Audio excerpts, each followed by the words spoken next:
Seryoso kayo, no? So, serious na. Let's talk about how great Filipinos are. We're known to be hardworking, resilient, and hospitable, family-oriented. However, despite these great qualities, it saddens me to see how Filipinos struggle financially. I observe that there are 5 financial habits that keep Filipinos poor that we need to overcome. Number 1, I deserve this mindset. Hashtag deserve. When you start to make a living, you realize how difficult life gets. You experience stress from work, problems at home, pressure from society, and whatnot. That is why you immediately want to reward yourself the moment you start making money. You go out for drinks on weekends. Pahubog. Papawala stress. Go on vacation, buy things that you don't necessarily need. There's nothing wrong with rewarding yourself because we all need to feel the fruits of our labor. I mean, what good is money if you're not going to enjoy it, right? The problem starts when you're rewarding yourself irresponsibly. Statements like, I'm tired from work today, so let's go party all night. I got a raise, so I can now borrow money to buy the latest gadget. I just closed a business deal, so let's go to the beach. The money you work so hard for just slips away, and you didn't even notice. The question is, why do we spend money the moment it lands on our hands? It's because it feels good to spend money rather than saving it. Agree? Agree. When we spend money, our brain releases dopamine, which is a neurotransmitter associated with pleasure and reward. And when we are saving money, it feels more of a sacrifice rather than a reward. That is why as you get older, you'll start having thoughts like, I made a lot of money, but I don't know where it went. If I started saving and investing early, I would be better off financially today. I spent all my money thinking I'll never run out of it. Now I have to work for the rest of my life, knowing that I'm running out of it. Don't get me wrong. Rewarding yourself is essential to keep you going. But you have to live responsibly in the present to live a better future. How do we do that? Simply set aside a certain amount every month that serves as your reward for doing a great job. Do not spend more than your budget allocation. That's it. It's simple. That's how you enjoy life responsibly without getting broke. Which brings me to the second point. Borrowing money you can't pay back. Birthdays, weddings, fiestas, and binyags are common events or celebrations that we Filipinos celebrate. We invite people to participate in these events, eat delicious food, and essentially have fun. These are good times to celebrate, but borrowing money for these events is a bad idea. These events don't help you generate money, but you have to pay your creditor back plus the interest. And sometimes these interest rates are insanely high.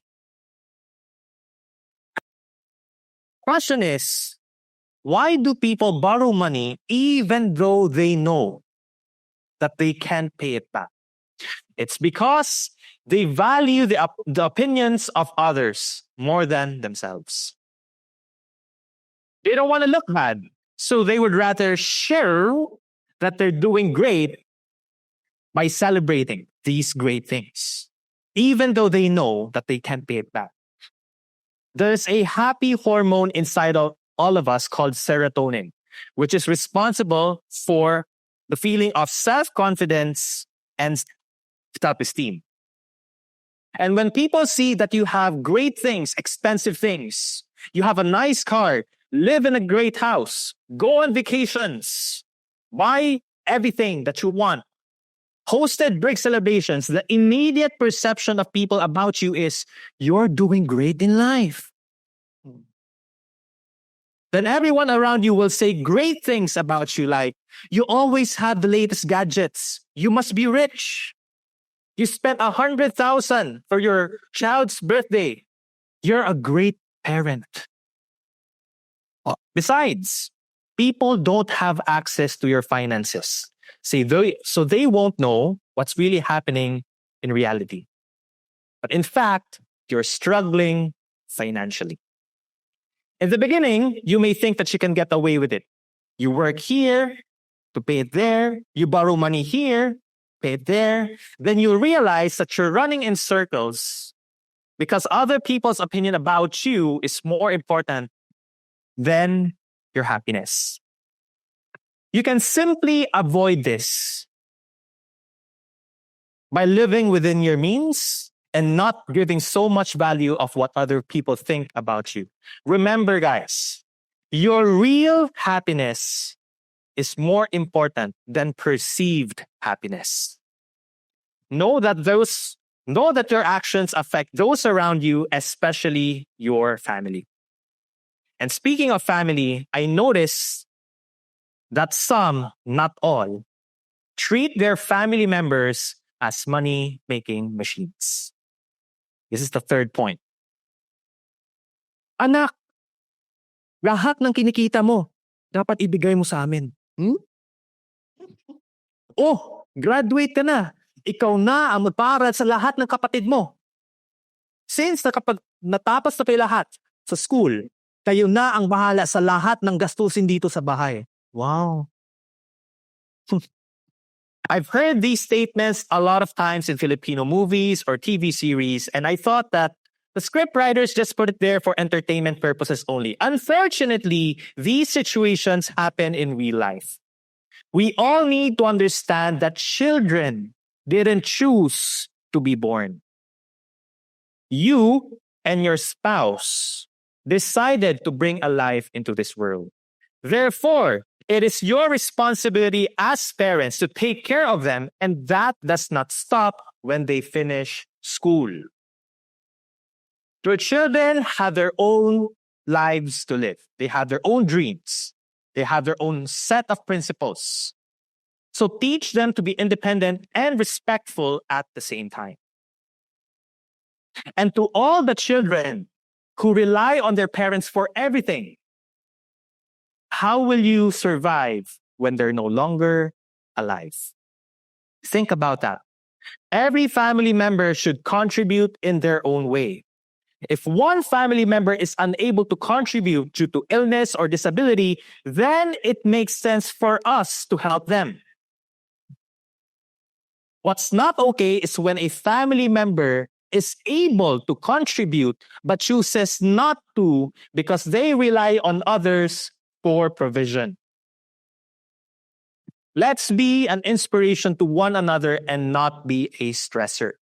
As much as possible, everyone in the family should make their own money, manage it well, minimize unwanted expenses, and maximize funds by investing in legitimate assets.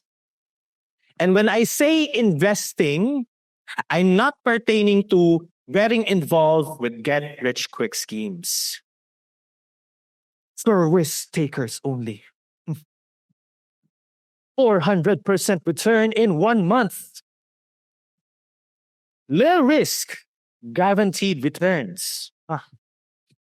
These are the catchphrases that people say to entice you invest your hard-earned savings. Another get-rich-quick scheme is gambling. The excitement of winning loses your reality of losing. Some even sold or pawned all their assets and put all their life savings into these activities.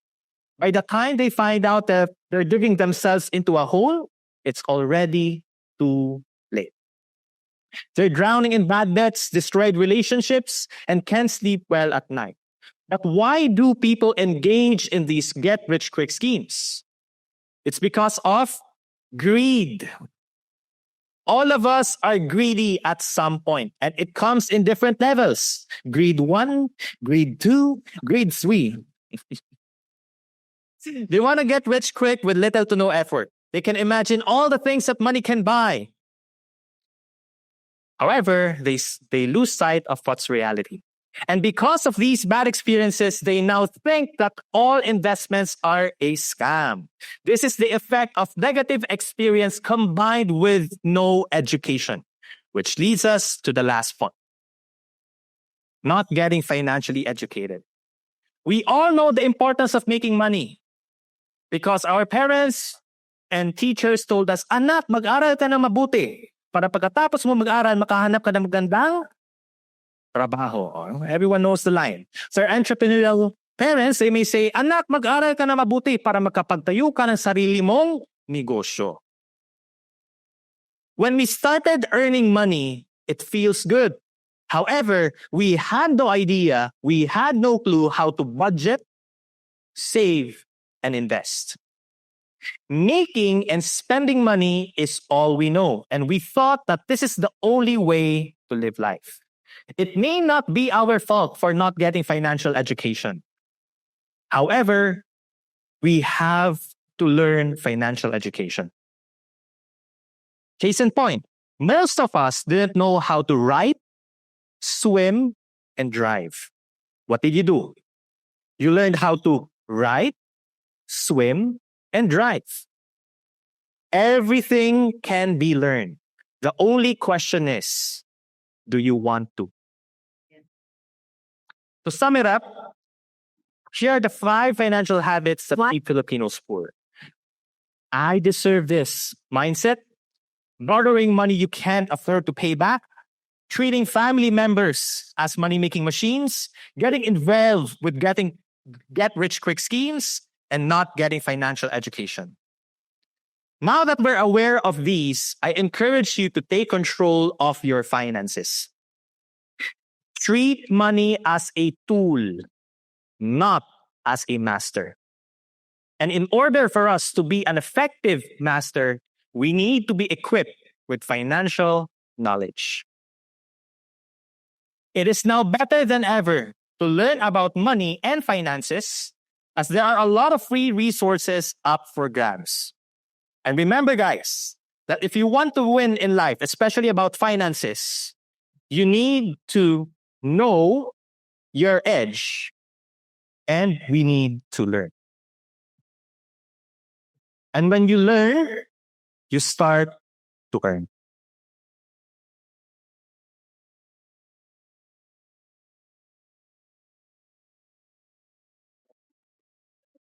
Let us change how we view money and use it wisely so that we all get to live a meaningful life.